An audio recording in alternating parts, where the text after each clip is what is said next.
After World War II, many jobs were created, but because of racial discrimination, African Americans had trouble finding jobs. World War II helped the American defense industries while the United States engaged in a national military buildup. There was a lot of discrimination against African Americans at this time, and they only got low-end jobs or didn't get any jobs at all. While the United States was preparing for war, Roosevelt paid little attention to civil rights. Civil rights leaders threatened to march on Washington if Roosevelt did nothing to address the discrimination going on in the workforce. To please the civil rights leaders, Roosevelt passed Executive Order 8802 and Executive Order 9436. On June 25, 1941, President Franklin D. Roosevelt passed Executive Order 8802 to prevent what had been an issue for racial minorities, specifically African Americans, in the United States. African Americans were not getting hired for jobs due to their race, and Roosevelt took one step towards ending that discrimination through passing Executive Order 8802. This executive order ended racial discrimination in the U.S. defense industry, and it opened up many jobs for African Americans after World War II. On May 27, 1943, President Roosevelt took Executive Order 8802 one step further with Executive Order 9346. It helped to expand the power of the Fair Employment Practices Commission, which was originally established in 1941 with Executive Order 8802. The FEPC helped to nationally encourage businesses to train and to hire African Americans and greatly promoted fair hiring practices. These executive orders were important because they pushed towards integration in businesses, prohibited discrimination, and gave African Americans and other minorities the chance to get jobs that they were qualified for. Executive Order 9981. One of the key issues during this time period was segregation in the military. During World War II, Roosevelt had responded to issues regarding the discrimination of the African Americans by administering Executive Orders 8802 and 9346. However, these two executive orders did not wash away the problem of African American discrimination. As a result, when President Truman took office, more complaints and difficulties surrounding discrimination began to arise. One of those issues was the segregation in the military. At the time, the Army was the largest minority employer. Nevertheless, the minorities in the Army, particularly the African Americans, were segregated into their own separate units. This segregation caused the minority troops to be recognized much less for their contributions in the war than the contributions of the white Americans. Consequently, African Americans began to demand for equal treatment. To deal with their demands, Truman appointed a group of notable people to serve as his President's Commission on Civil Rights. This group of people advised Truman on civil rights matters and created a report for him filled with proposals to secure the rights of the African Americans. Proposals in the report included a proposal for an anti-lynching law, an anti-poll tax law, and a proposal for a permanent FEPC. After the report came out, President Truman called on Congress to enact its recommendations. Eventually, he used his executive powers. On July 26, 1948, he officially abolished segregation in the military with Executive Order 9981. When this order was first passed, the military resisted it. However, by the end of the Korean conflict, almost all the military was integrated. Another issue was that the post-war era brought prosperity to many. However, many African Americans were still treated like second-class citizens. When African American soldiers who had fought in World War II returned to the United States, segregation was just as big of a problem as it had been when they'd left. Soldiers were fighting against discrimination abroad during World War II, only to return home to more discrimination. In the South, Jim Crow laws continued to enforce strict separation of the races. This type of segregation, the type that is imposed by law, is known as de jure segregation. In 1896, in Plessy v. Ferguson, the Supreme Court ruled that such segregation was constitutional as long as the facilities for the blacks and the whites were kept separate but equal. As a result, officials extended segregation to most areas of public life. The schools, hospitals, transportational systems, restaurants, cemeteries, and beaches for African Americans were kept separate. Rarely, however, were they kept equal. To make matters worse, it was not just in the South that segregation was prevalent. In the North, too, African Americans faced segregation and discrimination. In the North, segregation by unwritten custom or tradition was a fact of life. This type of segregation, the type where there are no explicit laws, is known as de facto segregation. Under this type of segregation, African Americans in the North were denied housing in many neighborhoods and received low-paying jobs. The significance of the separate but equal is that the equal part of it was not upheld, showing the issue of African Americans treated without human dignity. The African Americans were treated as less than humans, and this problem needed to be changed quickly. The Congress of Racial Equality. In the 1940s, new efforts arose to bring an end to racial injustice. James Farmer and several others founded the Congress of Racial Equality. The members of this organization were convinced that African Americans could apply direct, nonviolent methods to gain civil rights. Accordingly, they organized protests against segregation in Chicago, Detroit, Denver, and other northern cities. In its beginning years, CORE gained limited success. However, in future years, it would attract a large amount of attention. The importance of CORE is that actions were taken to address the issue of discrimination and for African Americans to gain civil rights without harming others. Jackie Robinson was the first person to break the color barrier in sports. In 1947, one of the most highly visible breaks in the wall of segregation did occur. Jackie Robinson joined the Brooklyn Dodgers, becoming the first African American to play Major League Baseball. Before setting up for equal rights on the baseball field, Jackie was arrested while training in the Army for refusing to move seats for a white person on the bus. Therefore, he received honorable discharge and decided to make a difference on the field. Before he was recruited to play for the Dodgers by Branch Rickey, he played in the Negro Leagues for Kansas City Monarchs. Robinson impressed Rickey with his strong demeanor and strength to handle discrimination without fighting back or backing down. He had his Major League debut on April 15, 1947. By the end of the first season, he was named Rookie of the Year. Just 2 years later, in 1949, he was named the NL MVP.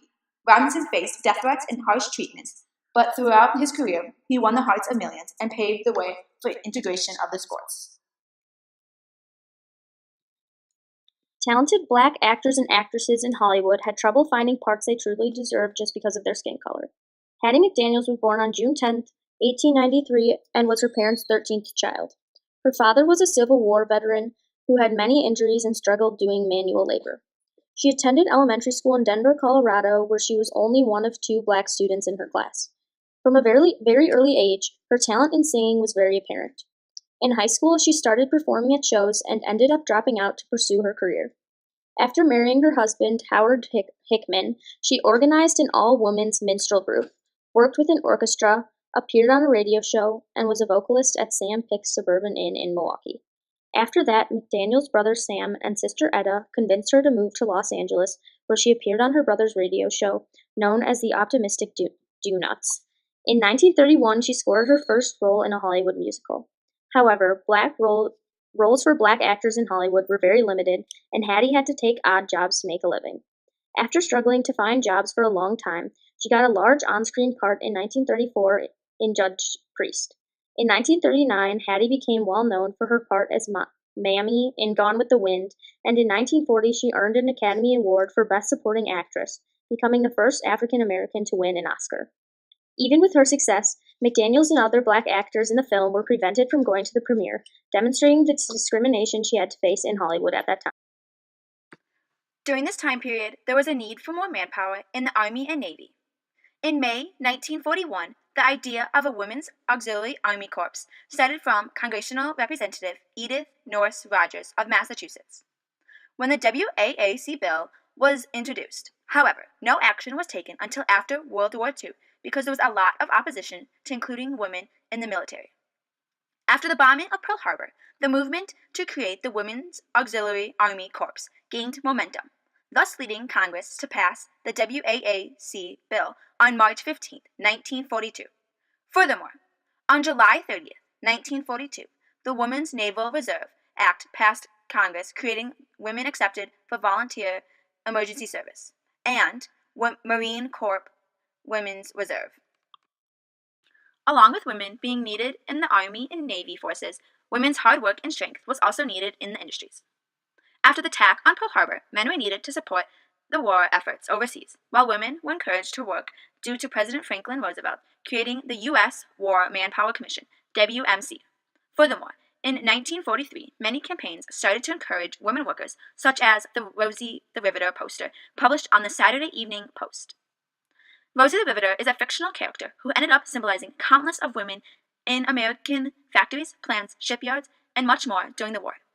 The Saturday Evening Post cover artist Norman Rockwell drew the post on the May 29, 1943 edition, thus causing the Post to become the nation's most popular magazine. During the years of 1940 to 1945, the percentage of U.S. female workers increased from 27% to 37%, and by the end of 1945, 1 out of every 4 married women worked outside of the house. Although women were encouraged to work, they still faced severe hardships and earned very low-paying wages. In 1944, skilled females in the workforce earned an average weekly wage of $31.21, while their male counterparts earned $54.65. Along with unequal pay, females faced severe hardships.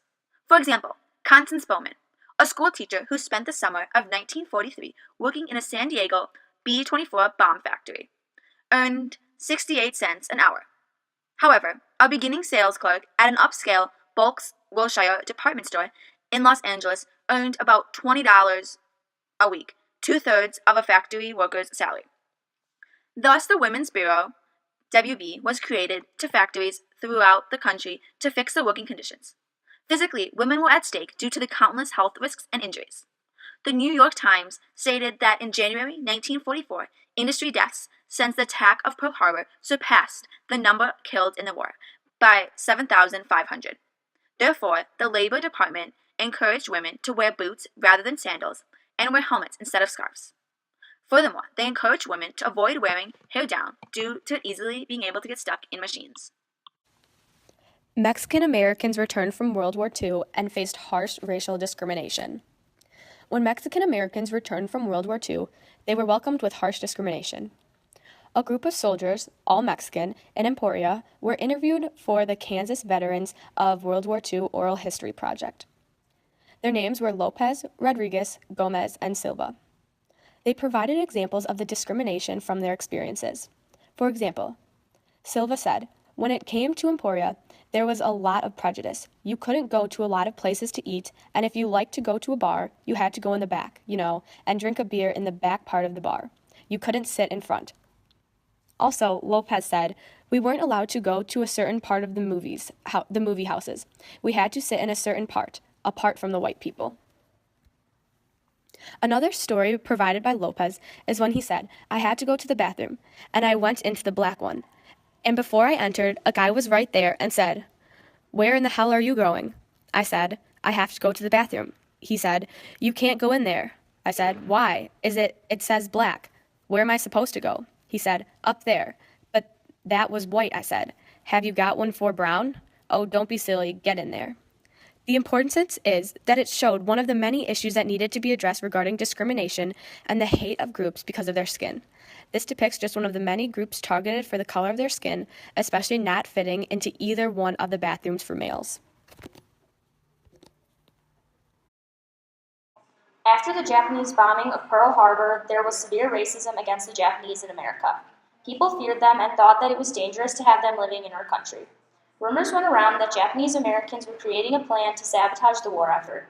President Roosevelt signed Executive Order 9066 to send all Japanese people in America to the West Coast.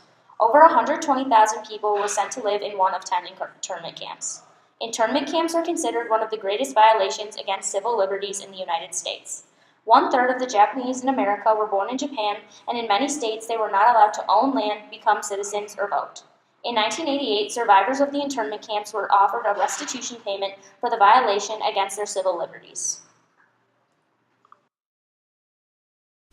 An issue was not allowing African Americans into certain schools, and if lucky enough to get in, there is segregation that prohibits learning. Another example of the issue of discrimination, especially in the school environment, is the experience of George W. McLaurin. He was a school teacher and in 1948 applied to the University of Oklahoma, which was an all-white school. After his application was rejected, he went to a state court, filed a complaint, and won. While he was allowed to go to classes there, he was not allowed to be integrated with his classmates. George was completely segregated to an area exterior of the classroom and was forced to have his own separate desk in the library and in the cafeteria. McLaurin went to the lower court again to allow him to be with the other students, and he lost. Then, in 1950, he went to the Supreme Court and won the case McLaurin versus Oklahoma State Regents. This facilitated the way for the Brown versus Board of Education case. The significance of this case is that some of the issues, for example, education segregation, are being addressed and are going in favor of the people who were not white. Another issue during this time period was overcoming segregation and embracing integration in schools. Little Rock Central High School was a school that had a plan in place to incorporate students of other skin colors than white. Their plan was a gradual integration where in the fall of 1957, only a small number of students of color would attend Central High School, and eventually more would attend the high school and desegregation would also occur in lower grades. The plan was to occur over 6 years, and the students were to come from any school in which their skin color was the minority. In the year of 1957, 9 students set to attend Central High School. However, on their first day, September 4th, they were denied entry into the school with mobs present. Governor Faubus of Arkansas had the Arkansas National Guard come to the school to prevent the 9 students from entering and attending. When Elizabeth Eckford, one of the 9, was denied entrance to the school, she later stated, "I tried to see a friendly face somewhere in the mob, someone who maybe would help. I looked into the face of an old woman, and it seemed a kind face, but when I looked at her again, she spat on me." This quote shows the reality of the hatred that many whites had for people with other colored skin. Eisenhower's response to the situation was federalizing the National Guard, and on September 26, after weeks of not being able to physically attend their high school, the 9 students were escorted by units of the U.S. Army's 101 Airborne Division. Even when they were able to attend the school, the words and actions of students were brutal. One of the chants was, 2, 4, 6, 8, we ain't gonna integrate. This again shows the hate towards colored folks and how opposed the white students were to have colored students in their school. The relevance is that it shows just one of the many places where discrimination occurred. In this case, discrimination prevented the 9 students from going to school for over 2 weeks and made it brutal even once they were there. The prevention of education is a huge societal problem, especially with the involvement of violence.